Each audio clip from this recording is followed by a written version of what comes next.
and welcome to our live conversational interviews podcast. In today's episode, we'll be chatting with Nik, aka co founder Nik on X, healthcare and tech entrepreneur, passionate about people, multiple seven figure exits, 100% bootstrapped, 10% self made, USC and UCLA grad. Welcome, Nik, to the 10th episode of Founders and Builders Rollercoaster Journeys. Thank you for having me. Good to see you. Yeah, it's been a while. We've been exchanging on X, and Yeah, really keen to find out a little bit more about yourself and what you're doing and how you're helping future and even current entrepreneurs with your co-founder, MHP guy, if I remember correctly. yeah, yeah. He's quite the rat. He started out as MHP guy. He was an anonymous account, and then decided to come out of the anonymous closet, and is now just Chris Okay. Kerner. So it's All been a right. ride. Awesome. Awesome. So, Nik, we've got this broken down into three parts. We're going to break the ice. So, in breaking the ice, we would like to know, like when we meet in real life, what are you drinking? Are you drinking anything specific, particular, um, to get the show I going? I have three drinks actually going on right now. I have water because I like Okay. to stay hydrated, and then I have actually this drink right here. So this is my USC. This is where I went to undergrad, and I have Coke and Celsius. Okay. Proud sponsor of All right. co-founders. Yeah. So I got my water, I got my Okay. caffeine, keeping Okay. myself So, hydrated and alert. an alert. So, is that Coke a Coke regular Coke or Coke Zero decaf Coke? What is it? Okay. So there's a couple things you need to know about me. I'm pretty particular when it comes to my drinks. I didn't used to be particular. I don't drink alcohol, Okay. but when it comes to my All drinks, right. I prefer a lot of ice. The closer to freezing, the better. Not frozen, but just like 33 degrees or 1 degree Okay. Celsius. Um, and I usually get a half Coke Zero, half regular Coke. I don't know why they don't do this. I just hate the taste of Diet Coke and Coke Zero by themselves, but I don't like all the Okay. sugar of regular Coke. So I 50/50 it. And I don't know why Coke hasn't created a product that is like 50% regular, 50% sugar free. But that's my Yeah, drink. yeah. And then I'll get one of these Celsiuses that has like lime or something else in it. Okay. So I guess it would be a 50% Coke. So I guess it would actually be 50% less sugar in the Coke if they did a Yeah. mix, zero It seems like and full Coke. All right. it seems like a no-brainer to me. It tastes better. It's less sugar. I, Yeah. you know what, Coke, when you do this, just send me the royalties. You're welcome. I think we'll definitely push that one and see what they come up with. Yeah. All right, cool. Moving on. Background, childhood dreams. What did you want It- to, Oh, you broke. school and then your early career path? So childhood, I grew up one of 9 kids. My father is an immigrant. He was born in Germany. He's full-blooded Ukrainian, but he grew up in Mhm. Brazil, professional soccer player. So I grew up around immigrants my whole entire life, and I love immigrants. I think their work ethic, their Mhm. humility. Anyways, just love everything about them. I am a fairly talented musician, singer, performer, and so I thought that I was going to be a performer when I grew up, and that's what I thought I was going to do my whole entire life. I was also really good at soccer, Wow. and it broke my dad's heart when he found out I was going to go to a performing arts high school. But um, once I graduated from high school, I went on a 2-year mission for my church. I lived in Hungary for a few years, and when I came back, I decided I wanted to do something. I should say, that was actually going to pay the bills. So I met my wife, who was going to dental hygiene school, and decided I'm going to go back to school. And so I went back to school full time. Went to USC, graduated with a degree in economics and political science, and it was right around the time that in the United States, President Obama had passed the Affordable Care Act, and so there was a lot of conversation around healthcare in particular. The Mhm. American fiscal situation is pretty dire.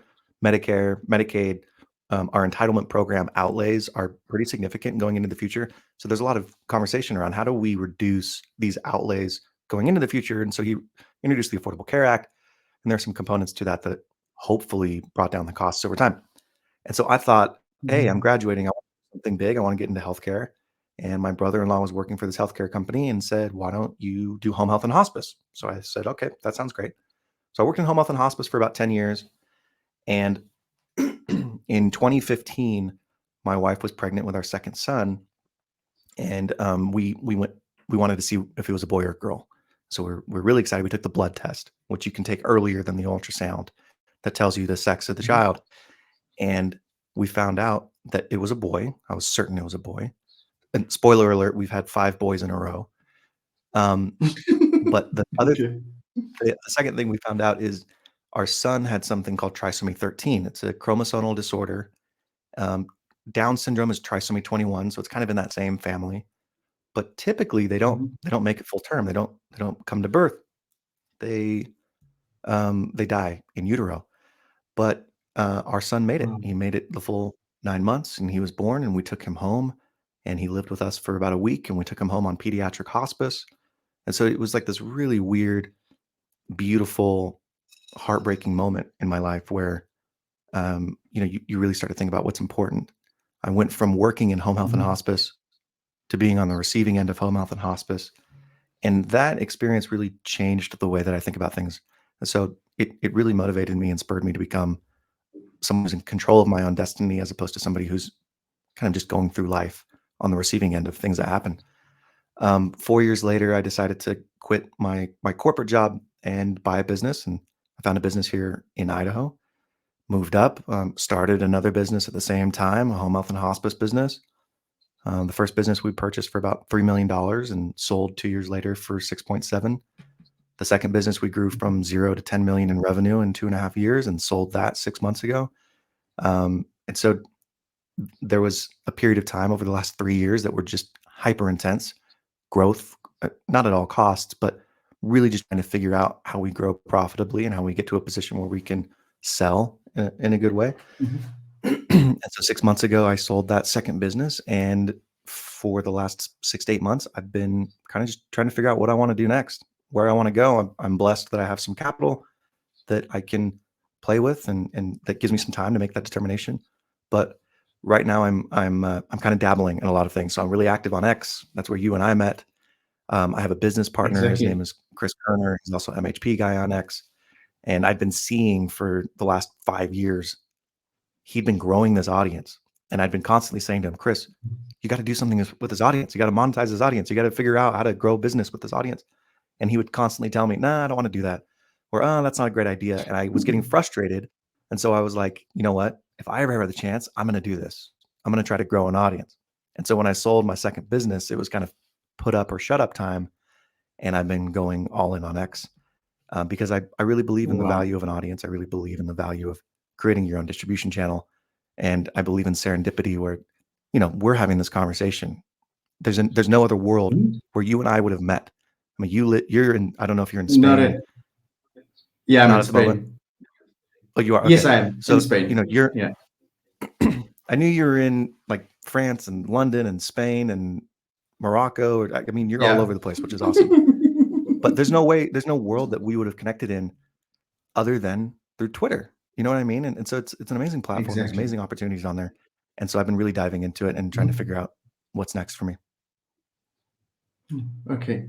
I mean, that's amazing to see how that journey happened. And so in the next 2 steps in the breaking the ice, just a quick touch on any hobbies or leisure activity that allow you to find yourself and recalibrate, and then obviously family life, what it looks like as an entrepreneur, how you manage that during the growth of an exit of 2 businesses, and what it looks like now in the last 6 months, obviously, because you've exited and now you're, I guess, figuring things out, and I guess this is the most exciting that it's ever been for you.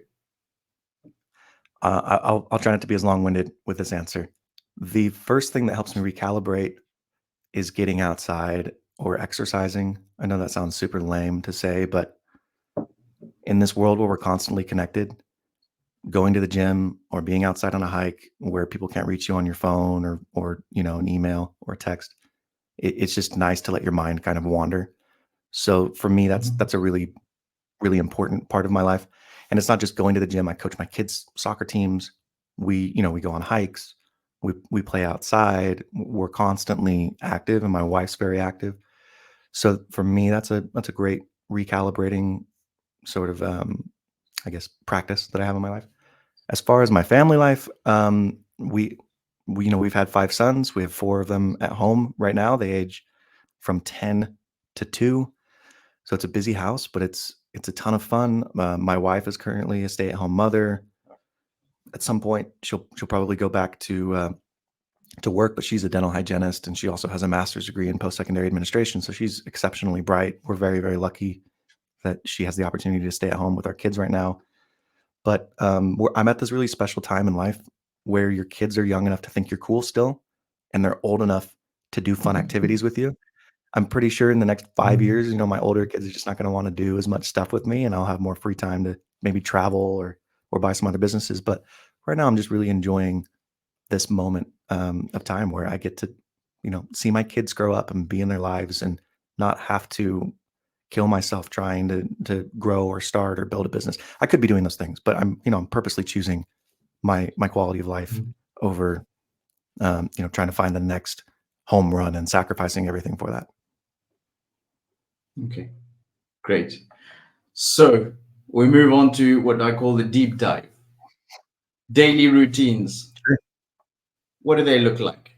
What does a typical day look like in regular week? Not one of those crazy weeks that tend to happen to us as entrepreneurs, but something just like run of the mill regular day for you. What time you get up, what time you go to bed, and what happens in between. This is a great question. I've never been asked this question before. That's so it's a great question because it's something I focus a lot of time on. I have ADHD, and for me, being organized is actually a necessity. I get overwhelmed if there's just too much chaos. But at the same time, I hate too much structure. So this is what my day typically looks like. I'll typically get up around 6. I go to the gym for an hour to an hour and a half. I come home, I shower, I get the kids ready for school with my wife.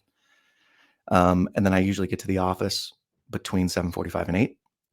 From 8 o'clock to 8:30, I'm just looking at my day. I have my calendar set, so I'm looking at my day. 8:30, I have a call with my executive assistant where we go through any outstanding items, what's on the docket for today, anything that's top priority. 9 to 9:30, we have a call with my executive assistant, and I have a call with my VA, who does a lot of the remedial tasks. So, she's working on a lot of projects that I have that just require a lot of data input or gathering or organization, things of that type. Then from 9:30 until 12, so about 2.5 hours, I have nothing on my schedule, and it's my kind of think time for the big thing. So I like to have 1 or 2 big things a day that I'm focusing on, and that 9:30 until 12 window is when I work on that. That could be content on X.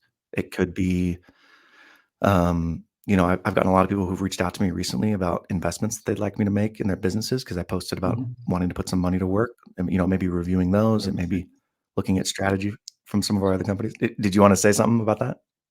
No, I'm just saying, like, I mean, we'll Oh, dive into that again yeah. later on, but I just love the way you've structured the day and that you actually block some time at like, an hour and a half, 2 hours, 2.5 hours of solid work, focus time, I guess. I didn't used to do this, but I used to let my calendar get out of control. I give anybody my Calendly, and they could just throw anything on, and I was just getting out of control and inundated. But yeah, I had to put some structure in my life. So from 9:30 to noon is open. I can work on whatever I want. Typically the night before, and I'll go through this process, but typically the night before, I'll look at what I should work on the next day, and I'll make that assignment so that I'm not just walking into it cold. But but I do have the autonomy to change my mind, which is great. Around noon, I'll get some food. 12 to 12:30, I'll either stop by home, say hi to my wife, or I'll go through fast food. I'm a glutton for McDonald's. I hate to say, but I love it. Oh, Um, and then from 1 o'clock until 3 o'clock every day, on X in particular, I when somebody DMs me, I give them a Calendly or a tidy cal where they can schedule a time to talk with me. And so from 1 to 3, Mondays through, well, every day of the week except for Thursdays is open for anybody to schedule a call with me. So that's the time that I amazing. just have calls with people and I get to know them and I network, and it's interesting for me and intellectually stimulating. And we have these types of serendipitous conversations where opportunities come up that I wasn't necessarily thinking. And then from 3 to 4 is kind of my wrap up where okay, what did I do today? What was left outstanding? What do I need to work on? Um, and then I'm making plans for the next day as well. And then typically I'll get home around 5 o'clock. So I have an hour in there that I kind of play around with, but that's what a typical day looks like. I get home 5 to 7, 5 to 8, I should say. I really try to turn my phone off and just hang out with my kids, wrestle, play soccer, go on a hike, play a game, whatever it is. And then I put them down for bed. And from probably 8:30 to 10 o'clock, I'm on my computer just thinking about the next day. All right, what do I need to get done tomorrow? Who am I talking to? What are my top priorities? Um, so that's like on a daily basis, and on a weekly basis, I would say Sunday nights in particular. But it starts on Saturday morning. Saturday morning, I go to the gym, and for those 2 hours, I'm just kind of thinking about, okay, how was this past week? What do I need to do in the following week? And then Sunday night, it gets codified, and I say, all right, here are the top priorities. This is what I need to get done. And then it all kind of starts again Monday morning. Thursdays, I don't do anything except for prep for a podcast that I'm testing right now, and then do the podcast, and then kind of do a debrief where I look at the guests, write out my thoughts, yeah, and just do a review of kind of that day. Okay. Is So that it's okay? pretty interesting how yeah, no, absolutely. I mean, that's, I mean, if it works for you, that's what's really important. I always say, I look at generally, all the, I guess I could put them in the category of coaches, mentors, and they all have these rules and this is what you should be doing, etc. But I find that what works best is something, because we're not competing against anybody. We're competing against ourselves, doing Totally. better than yesterday, questioning ourselves, I guess, consistently, because that's what gets us from A to B and gets us to achieve our Yeah. goals and go through those milestones. But I think very it's a very personal journey being an entrepreneur. There's no one size fits all, unfortunately. I know it would be amazing to have a template and just say, hey guys, like, here's the template, get it going. Yeah. Because I've seen how, and this is the beauty of entrepreneurship, is how different people operate, have different logics and perspectives. And I guess if you the best example would be to give a business case to 10 people and say, you guys get out of here, go and do it. And it would be mind-boggling how the all 10 could potentially be successful, but not a single one of them would be the same. And I'm convinced Yeah, I because totally we're agree. all unique. We're all unique, which is why I think like your journey and what you're doing right now is really interesting. I'm also seeing what your co-founder, what Chris is doing as well, and how you guys are doing a lot of one-to-ones. I'm finding in, let's have a conversation. What's your problem? It's not like, hey guys, we've exited X number of times. This is the secret sauce, because it doesn't work like that, unfortunately. And I'm always Yeah, I don't on the believe hunt for in people. I don't believe in a panacea. I don't believe in a secret sauce. I think there's a secret Mm, sauce in an approach, but I don't think there's a secret like task or thing that you can do no. that's going to separate you from everybody else. Like you said, you've got to figure out for yourself what works, what doesn't work, and then be consistent in following up. following through. Indeed. So following through with, giving advice and looking at businesses, etc. We connected recently, and actually, when we were preparing this podcast, you mentioned that you were interested in transitioning from being the founder and entrepreneur who's exited into becoming an angel investor. And so I guess this is an occasion where A, I'd love to discuss this with you, and B, also let everybody know what you're up to and what you'd like to do. And I guess if you've got a certain green light, amber light, and red light of what you would go for, what you would have to think about, and what is a no-go.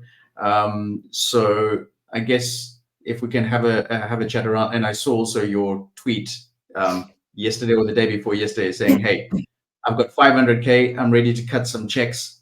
Yeah. DM me. DMs are open." So I know I'm one of them who DM'd. Obviously, not really for myself, because what I love doing is connecting people. I get a huge kick and enjoyment and fulfillment in connecting the right people together. So yeah, I need to hear what you that's have in awesome. mind right now around this investment. So when I sold my companies, I grew up really poor, and so I made a lot of money. But compared to a lot of people who sell their businesses, I didn't make 20, 30, 40 million dollars. I don't have a ton. That's liquid, but it did give me the peace of mind to know like my retirement is taken care of, right? Like I put that money away. It's safe, it's managed. Great. But then I've been sitting in cash for the last year and a half. And not cash, but treasuries. So I'm earning some return on those. And lately I've been thinking about, is that the best place for me to have that cash? I'm a little nervous to put it in the public markets just because I think there's a lot of uncertainty. Who knows if we have a hard or soft landing? And I like having insight and control, not control, but insight and understanding of what I'm investing into. And so I've been thinking a lot about, I'd like to invest in private businesses. But before I got onto Twitter, how would I do that? I'd have to go find a fund. I'd have to go find somebody who works in private equity, or I'd have to network into a small business, and maybe we just meet like, serendipitously, and I make an investment. But Twitter has like connected me with all these people who have businesses and many people who are looking for investments. And so I thought this would be a pretty cool opportunity to invest in the things that I'm interested in and have an actual option pool for me to pull from, and not just, feel like, oh, I met one person who has one business. Okay, I'll put some money in this business. So I posted out there, hey, I'm looking to put about $500,000 to work. It's definitely not all the cash that I have, but it's a significant portion of it. And I've gotten a lot of people who have been inbound, and it's been really cool to see the types of businesses that they have. For me, what I'm looking for right now is, and like, this is my investment thesis. Chris and I are not looking for the next Facebook, Uber, Instagram, Microsoft, Google. That's not the sandbox that I know, and it's not the sandbox I want to play in. I mean, it's cool, it's sexy, it's alluring, but it's not where I'm competent. And so I'm not looking to invest in a new platform or a new product that's going to take 10 years and hundreds of millions of dollars to bring to market until they start getting profitable. I'm looking for businesses that are either cash flowing currently or can be cash flowing in the next 12 months. So that could be a business that needs to be turned around and just needs growth capital. That could be a software company that somebody's created, and they just need to sell into specific verticals, but they're profitable because their gross margins are in a good place. It could be an existing business that's doing well and is profitable, but wants growth capital to expand into a different market. It could be a searcher who's buying their first business and says, hey, I love XYZ space. This is my experience. Invest with me because I can't close this deal otherwise. So that's sort of the broad archetype of the types of businesses that I'm investing in. Probably the primary filter is the founder. And I know that sounds pretty common to say, but we're really investing in people as opposed to businesses. I think you can have the best businesses, the best business model in the world, but if you have a bad leader or somebody who can't execute, then it doesn't matter how good your business is. The returns aren't going to be what they could be. So I'm really interested in high energy, smart, curious, humble, collaborative, excitable founders who are young is not the right word, but enthusiastic and early in their progression. You could be 50 and have worked somewhere for a really long time and developed some amazing skills, but never bought a business. And I would say you're early in your entrepreneurial progression, right? So the age is not the gating factor. It's, are you early? Because when you're early, you're hungry. And when you're hungry, you're willing and able to do those things that are necessary to make sure that you succeed. So, excuse me, from a founder perspective, that's kind of the typical profile. And then the types of businesses that I really like are on two ends of a spectrum. On the one end of the spectrum are businesses that can't be disrupted by AI, or at least in my lifetime are not going to be disrupted by AI. Ooh, I like that. I like that. HVAC, home services, window installation, roofing, gutter clean, like a lot of home-based home services types of businesses. Because I think that as a lot of the knowledge workers who have risen over the last 50 years start to get replaced, those jobs are going to become a lot more valuable. You just can't outsource those. Of course. So that's on the one end of the spectrum. The other end of the spectrum is those companies that will be dramatically accelerated by artificial intelligence. And so an example of that is healthcare. I think that healthcare has a component to this end of the spectrum that I identified, which is people are never going to be replaced. Again, at least in my lifetime, people are never going to be replaced with artificial intelligence in providing the service, right? Yeah.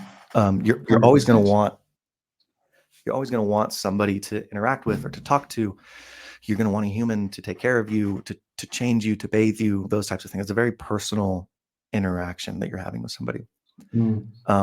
But there is a ton of administrative burden on healthcare companies that pulls people away from the bedside and takes away from their margins.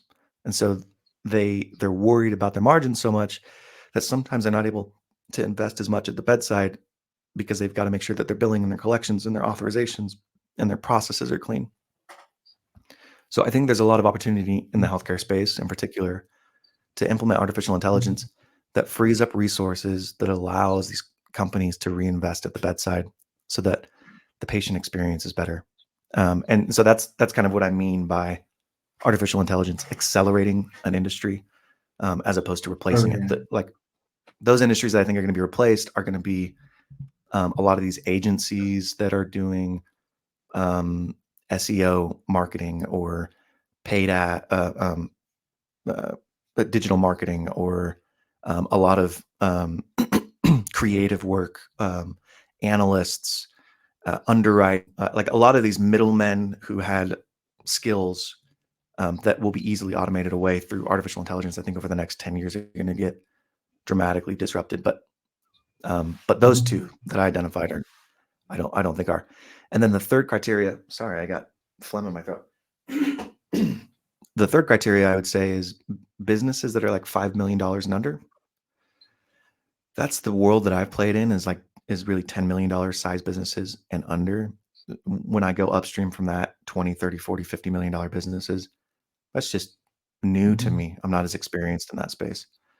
And so what I can offer is just a lot less. So I'd rather find those businesses that are $5 million or less that could scale up and that I could learn with and give my advice and expertise to, than go and take a swing at a $20, $30 million business when I've never done that before. I think that my skill set's pretty analogous to it, but it's just different, right? It's very different. It is scale it's when you're talking different about skill set as well. It is. Yeah, it's a totally different skill set. I mean, I just think about it in the small business world. From 0 to like 100,000 is a different skill set than, and I'm talking about net income, is a different skill set than 100 to 250, different than 250 to 500, different than 500 to a million, different than a million to 2. Like those are all different phases of a business that I feel like I understand really well because I've worked at all phases of those. But above that, I'm just not as familiar with it. So I don't, Mhm. there's a lot of smarter people than me who are playing in that sandbox, and I don't particularly want to compete against them because they'll beat me. Yeah. Okay. No, that's really really interesting the way you're looking at it, and I think that's I mean I look at it in a pretty similar way. So we've got a very small boutique, marketing agency, and we're focused on digitalization. So Mm, all the archaic um, businesses that require manpower and where when they have to deal with admin, it takes them away from the actual work and the actual value that they're creating. And it's incredible. So I even put, so there'd be healthcare, legal, because there's a whole lot of information in there that could be better managed or co-piloted with AI, which I find really really interesting. Um, Tourism to a certain extent. So I organize safaris, high-end safaris. There's nobody who's going to replace that hunter guide. There's no one who's going to replace them and no, take you out into that bush. And it's not. But these are the things that have immense value. And I think yeah, and you so are as a thinking as about a it small in this. digital, yeah, I was just gonna say you are thinking about it in the same way because that's going to accelerate those businesses, absolutely. right? Like remove the administrative Indeed. burden for them and allow them to be more productive, allow them to have more face time with tourists, or have them be able to provide more services wherever they're working. I like that. I think it's a great thesis. That's why I'm trying to do it myself.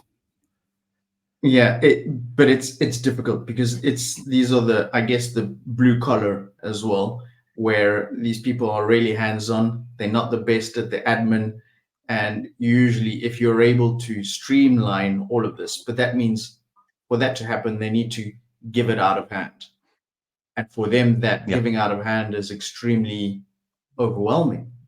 So we're trying to figure out, how to solve that problem of removing the overwhelming factor that will actually give them peace of mind. They'll be less tired to be able to execute their real value and jobs, which means that everything is just compounding for the better. So, Right. but it's what I call the chaos of contradictions. And that is something that's extremely human. It starts when we're a child, when we're told, don't play with the matches. Apart from my wife, because I figured this out last night, she's the only one who has not tried to play with matches when she was told not to as a child. And otherwise, we all have. And we learned from that mistake. And the Yeah. thing is, our parents have got the best intentions and say, don't play with matches because you're going to burn yourself. Yeah, whatever. Play with it, burn yourself. Aha. Now I've learned. Now I know that I mustn't play with it. But then we go through life always, I have a problem with my business, but it's my business. I don't want anybody interfering because it's my business. So nobody knows better. But they are. People do know better. An entrepreneur Yeah. who's, I guess, successful knows how to delegate and understands that it's hiring the better person. It's getting someone who's got better skill set in our own lackings that is going to get things going. I mean, that's how I'm pretty sure that's how you've been able to grow your Yeah. businesses and then exit. I also think you have to be curious. You have to like constantly be curious to find the right and the best answers. I just saw this interview with an Mm. activist investor. I can't remember his name. He was trying to get on the board of Disney, and he's friends with Elon Musk, and someone said something to him about Elon Musk. I can't remember what they said. And he said, Elon Musk gets a lot of bad publicity at the moment because he does a lot of Mm. stupid things, right? Sticks his foot in his mouth, has no filter, all that stuff. But he said that Elon Musk will listen. He's like, if you have a good idea and a good argument, Elon Musk will listen to what you're saying. And I think that's a very hard skill to develop because you have to, on the one hand, be hyper confident in yourself and have a clear vision as an entrepreneur. But if you aren't also, on the other hand, able to take in new feedback and make changes to your business and make pivots, then you're not going to be successful. I mean, you're not going to be as successful as you could be. You're going to hit a ceiling. And Mm. those people who are who get past that ceiling are the ones that have been able to balance those two things, like the ability to stay confident and the ability to internalize new information and then apply it. So I agree with you. Like that's a really hard thing to figure out is, okay, how do I take in this new information, process it, and now apply it to my business? Many people can't figure that out, and that's why they hit kind of their ceiling, and that's where they stay, and that's fine. They have a good business, but they're never able to get past that ceiling. Yeah, I guess it's trying to break it down to as simple as possible. For us, the way we like to put it is a digital ecosystem. You need a window, so that's your website. You need to socialize and network, so that's your social media component. And then you've got to consolidate all that with a CRM, because if you're not using it, you don't know who you spoke to, when you spoke to them, what was the last conversation, did something happen in between. You have to be able to have all that, because there's nothing better than actually just opening a dashboard and saying, all right, well, where am I in my business, and who have I not spoken to, or who needs a reminder, or all that sort of thing needs to be consolidated and brought together. So Totally agree. keeping it as simple as possible is, and even then, we're still struggling to get people to say, hey, like, all right, now I've got it. And then those who do adopt it are just like, the eyes are like, oh my God, why did I wait so long for it to happen? And it's, it's just one of those things. It's also finances. A lot of people get into business and don't understand that, you got to put in margins, and everything has a cost, and marketing is an investment rather than an expense. I don't understand why people, the first budget, when something goes wrong, first budget that gets cut is the marketing budget. It shouldn't be. It's like investing in something and pulling out the money out of your investment. There's no way in hell you're going to get a good return on investment if you're doing that.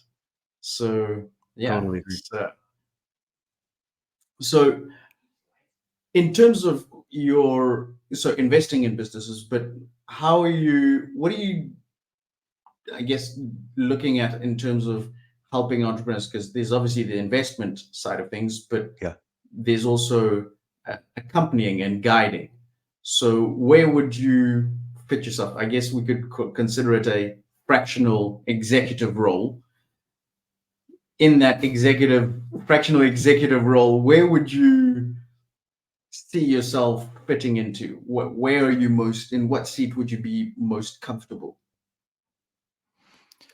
In what seat would I be most comfortable? That's a good question. Are you speaking just generally, or because luckily I feel like I do a pretty good job when I talk to people of identifying where they have opportunities and then playing the role that helps supplement those opportunities. Naturally, where do I fit the best? I think that I fit the best in a board member role, where I'm asking good questions and I'm helping them get to the right answer. It's really hard when you're in the day-to-day to take a step back and to create the time necessary to look at your business as a whole, because you're just constantly putting out fires. It's something that I've always liked to do, and it's something I still like to do, is just ask really dumb questions. They sound dumb, but they're actually really important questions, like, why are you doing that? And the first time you ask that question to somebody, they look at you like you're kind of an idiot. And then they'll give you sort of the surface level answer. And then you say, okay, yeah, but why are you doing that? And then they'll think that, okay, maybe he didn't hear me. And so they'll give you a little bit deeper of an answer, but it's still pretty surface level. And then you ask them again, okay, but what's the point of that? And just asking why 7 times, like even if you just keep that in your mind 7 times, really helps people get to the heart of why they're doing something. And if ultimately, as a leader, entrepreneur, founder, if the things that you're spending your time on are not directly affecting your core goals, then you shouldn't be spending your time on them. If you're spending a lot of time on, I don't know, scheduling, and your business is doing $2 million a year, but you can't get rid of, you can't let go of scheduling for some reason, or you can't let go of payroll, or you can't let go of accounts payable, then that's your ceiling, right? You're never going to get past that. You need to be able to let those things go and focus on the things that are most important to your business, like growth, people, your product, your processes, those types of things. So that's the role that I really enjoy playing the most, is getting people to think about why they're doing the things that they're doing, and then talking about what should they be focusing on? Like, what is most important right now? What should you be focusing on? Why do you want to do that? Because once I think you have a root understanding of why you're doing things, it becomes a lot more powerful, and it becomes a lot more, it becomes a lot easier for you to be consistent and to scale. That's I guess that's something that requires quite a bit of experience to be able to ask those questions, which are the ultimate questions that any founder / entrepreneur should be asking ourselves, because we have to do it, because it's the nerve of the game. You know, if you're not asking yourself those right questions, get someone who's going to ask them. You know, so Yeah, and you can't go in. I don't go in with like, oh, I know what the answer is. If you do that, it kind of defeats the purpose. Chris, my business partner, sometimes gets annoyed with me because he's like, it seems like you're asking a question you want a specific answer to. And I'm like, I don't. I just haven't gotten a good enough answer from you to make me feel like we know why we're doing what we're doing. And I think that's what's really important, is you don't go in thinking, oh, I'm going to tell them what to do. That's not, at least right now, that's not my job. I'm not trying to tell someone what to do. If I have to have somebody who I'm telling what to do, then that's not a relationship I want to be in. Might as well employ them. Yeah, Exactly. They need to be then employed.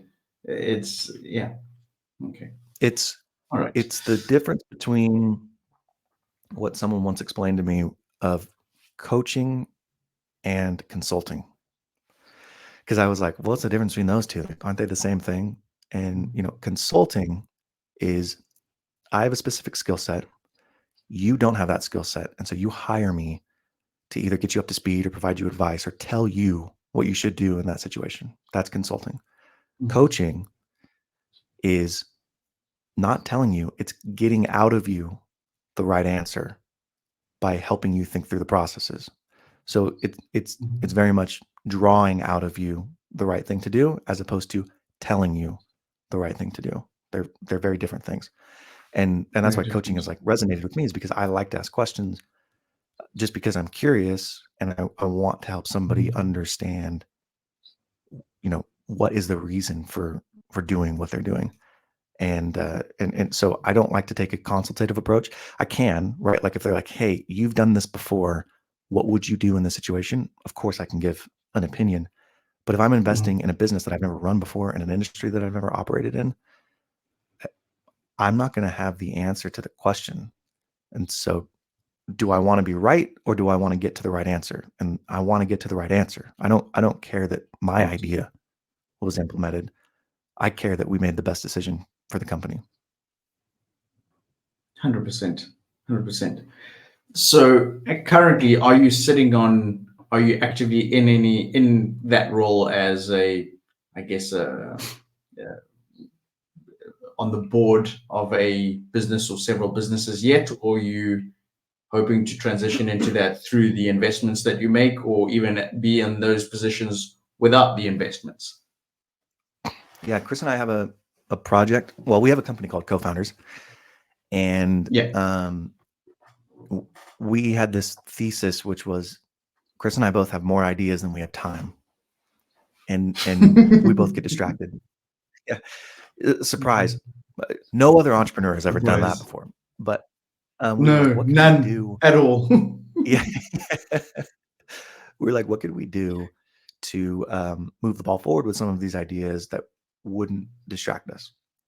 And so we thought, what if we started finding college students who were entrepreneurial and wanted to learn the business side of things, and had them test some of our ideas? Chris started his first businesses in college, And we know that college students today are much more entrepreneurial than they were even 10 years ago. And so we started this program with co-founders where the students apply. They get into an incubator type program, venture studio. It's kind of a hybrid. We give them a suite of ideas to choose from.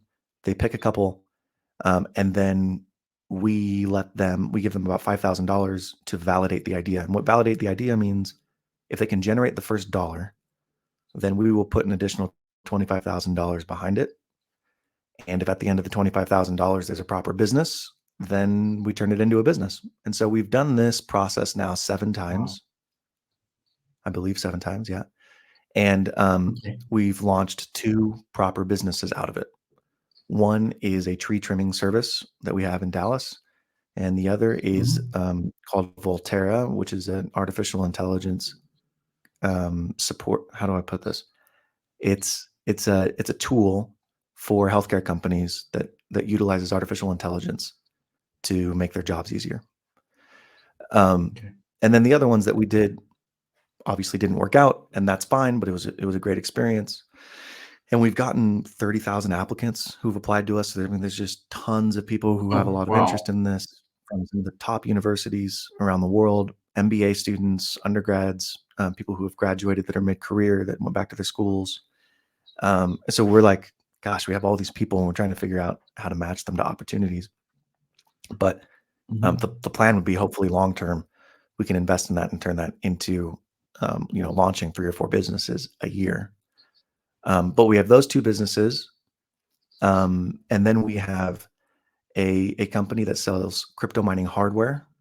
So Bitcoin is mined, which is kind of a weird concept to grasp.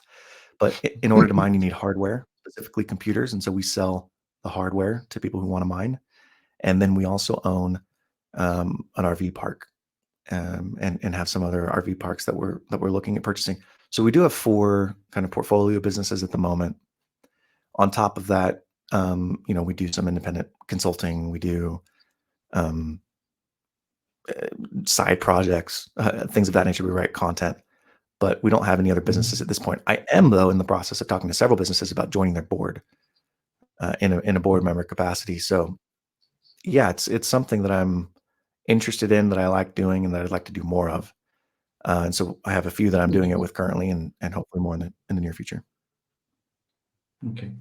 So going back to, I love this idea of getting the students to be entrepreneurs. So my question would be, would you be looking at creating a fund? Because if you think about it, 30,000 applicants, that's huge. And I know that's 30,000 opportunities. And at $5,000 an opportunity times 30, you do the maths, you'd have to create a fund. There's no other way you'd be able to do it.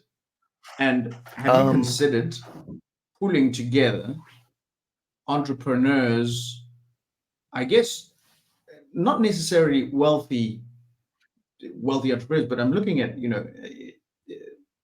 $5,000 is a price tag that is accessible to more people, and saying like, all right, guys, this is where we're at. We pull in as many entrepreneurs who want to invest, who want to think about the future generation, because that's literally what we're doing. We're thinking about the future. We're investing in the future. There's no other way of putting it.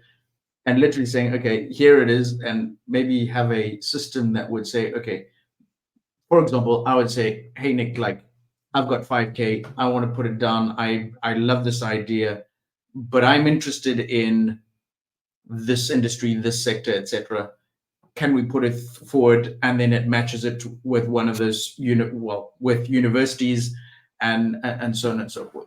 Is that something you would be, I guess, open to looking into, or this is do you think something it's a massive beast and would require a little bit more bandwidth to be able to see the light of day? Yeah, this is something I've thought a lot about, and there are all the upsides that you just identified, right? It's cool, it's fun, it's helping people have access that didn't have access before. And again, we're not focusing on the Netflix, the next Netflix or the next Facebook. No. Uber. I 100% agreed. I'm aligned with that. I'm not looking for Netflix. Something that's profitable. I know. Yeah. So it's the same thesis for that as it is personally for me. Here are the downsides. Number one, anytime you raise a fund, you now have LPs to answer to. You have other people who have invested in that fund. It's other people's money. And so there's an added level of pressure, but there's also an added level of oversight, right? I don't have as much autonomy. I don't have as much control. Do we take distributions? Do we not take distributions? What does the equity structure look like? What are the returns? All of those things, right? It just introduces a different dynamic than I currently want to have. The second piece is what you just described, the infrastructure necessary. If we were to raise a fund, we'd probably have to hire more than a couple of people. And then to bring on those students, to give them the money, to make sure they have the structure necessary to support them, to test those ideas and to launch those businesses. There's a lot of operational and administrative overhead and burden that we'd have to create. And if we were to do that, then that's all I would be doing full time. And we could do that. I'm not saying that we wouldn't. There's no world that we wouldn't do that. There's definitely an opportunity for that. It's just like right now with both of our lives, Chris and I, we're just like, it would be a lot of work. So like those two things in particular are really preventing us from going out and scaling it more. Because I'm with you. Like I think there's massive opportunity. There's obviously people who want to do this. There's massive demand for it. But the execution of it would be very difficult. Okay. I shouldn't say difficult. The execution would take a lot of hard work. It would, because obviously I have in the back of my mind, I had a chat with Martin Tobias, who's a pre-seed VC, and when he started his venture in investing, he was at Microsoft, and he said, like, I would write $25,000 check. I'd go like, here you go, and just say like, shit, I hope I'll see some of that money back. But basically that's money. In my head, he had to say to himself, well, I'm never going to see that money back. And I guess, ultimately, fundamentally, at the end of the day, it would require a certain type of investor and entrepreneur to come on board, because literally we're writing checks. I would probably qualify it as philanthropy, because we're writing checks. We might never see that money again. So we don't hold the GP, accountable for it. It would, but then it would require a lot, I guess, a symbiotic relationship with the universities. So that's how it's off also the top of my head on the fly how I was looking at it. It's also a different investing game, right? Like venture capital, you invest in 10 companies, 8 fail, and the other 2 more than pay for the fund, right? That's the power law. Private equity, you buy 10 companies, 2 fail, but the other 8 do really well and pay for the rest of the portfolio. This is like a hybrid, right? We're not investing in typical venture companies that have the same type of upside as a venture fund, which would benefit from the power law. But we're also not investing in companies that are as stable or profitable as private equity funds that benefits from companies that have an established business model.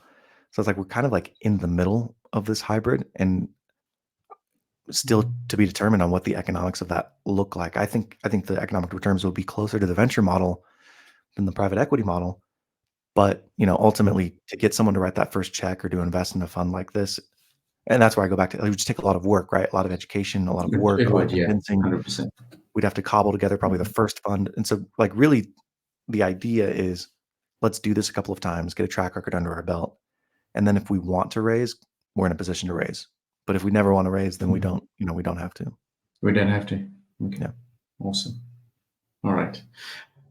Exciting. Geez, like I really love what you're going through and what you're putting into place and what you're going to be doing. So I hope we'll have more conversations like this, but as we're running low on time, it's time to move into the fun facts. These are just like basic quick questions. Sure. I'd like to know, Sorry, I'm struggling with my screen.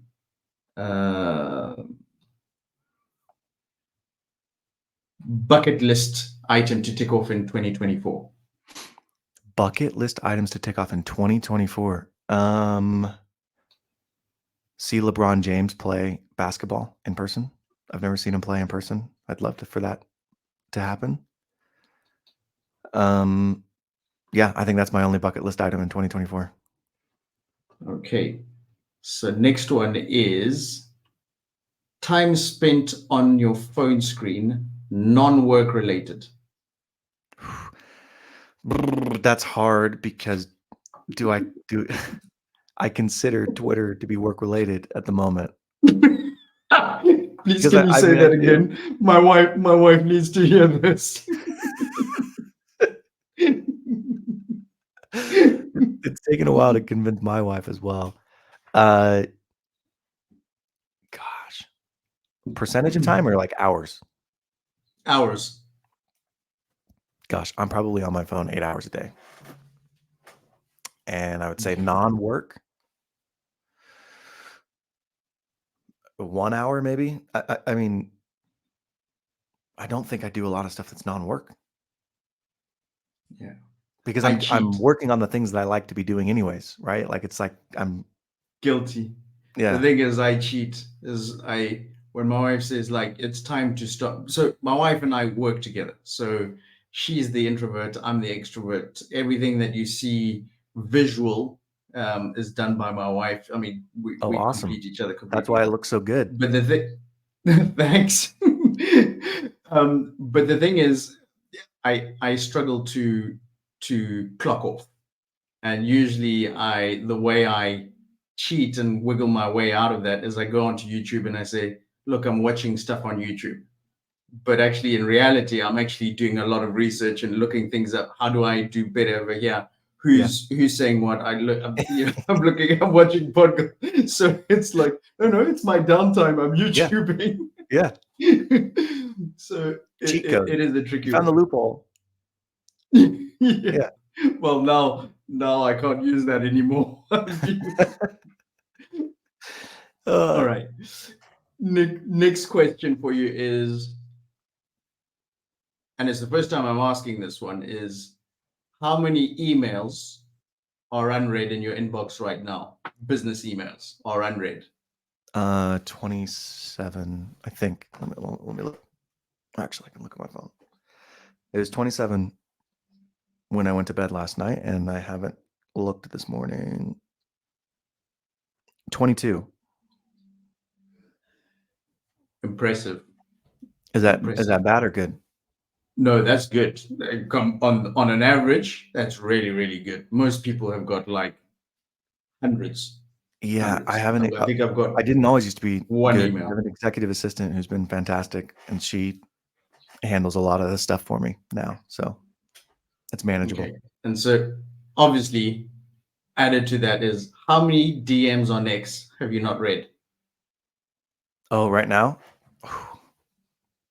probably close to that as well. Wow. Yeah. 12. I have 12 unread. Okay. And I'm guessing you're the type of person, so from what I've gathered, is you actually try and respond to every person who sends you a DM. I do try. Yeah, I do try. I obviously don't succeed at that every time, but I try.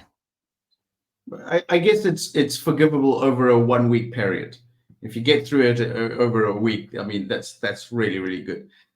Then, do you know that there's an other inbox in your Twitter? I do. Okay. And you do look at that as well? Did you know there's an other inbox in Twitter? Yes, I did. Yes, I did. Yeah.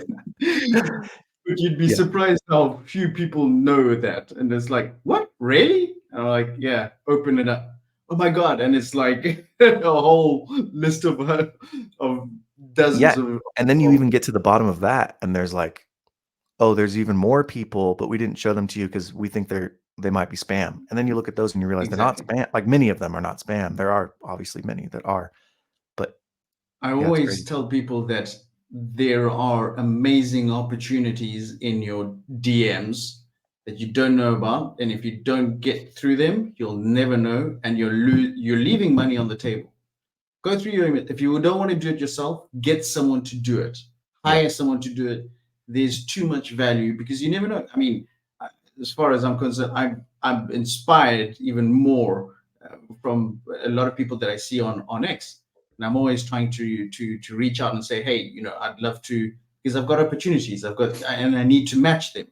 So Yeah. people don't, and then you see those same people complaining or crying, oh, there's not enough opportunities, it's so hard, and I'm just like, oh, get out of town. Yeah, It's true. right. I agree with you. It can be Next, overwhelming. next one. Yeah. Beach house holiday or mountain cabin getaway? Oh, beach house holiday or mountain. Beach house to both. I don't particularly like the ocean, but my kids and my wife do. I like the beach. I like the beach, but I don't like the Okay. ocean. Okay. Fair point. Fashion. Do you rock a hoodie and sneakers or a suit and tie for client meetings? A hoodie and sneakers. Fine. Coffee or tea, and what kind? So, for example, coffee, Colombian coffee, I tea, don't Earl Grey. I don't drink coffee or tea. Oh, But if I wow. had to choose tea, and if I had to choose chamomile, I mean, I probably drinking a warm tea either when I'm sick or when I'm getting ready for bed. Yeah. Fair point. When celebrating a successful closing, are you popping champagne, cutting a rug on the dance floor, or quiet celebration in a restaurant with your wife? I'm a quiet celebration in the restaurant with my wife. Yeah. Okay, cool. Comedy club night or TED Talk marathon for an evening out? What's your pick to unwind? Personally, or if I'm going with my wife? Personally. Gosh. TED Talk. I'd probably watch a TED Talk. But I do love comedy. Okay. I think it's the And going the out. I wouldn't last, want to go out. it's the I going I out. can just watch TED Talks at home. Okay, fair enough. Then last one is sports. Where would you thrive? As a single competitor, double sports, relay team, or team sport? Team sport. Yeah, in basketball, I'm the point guard. In soccer, football, I play the midfield. So I really enjoy, like you're a connector, right? I really enjoy distributing, connecting, facilitating. I don't need to be the main guy, but I like to be a big contributor on a team. Okay, awesome. And I guess that takes us to the end. That's a wrap. So, Nik, it's been an absolute pleasure, chatting to you and exchanging on X. And thanks for giving me an hour of your time, just over an hour of time to have this conversation.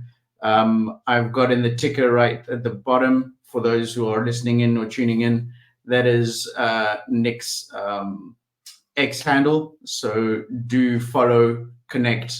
He opens his DMs and actually replies. So don't hesitate, get in there.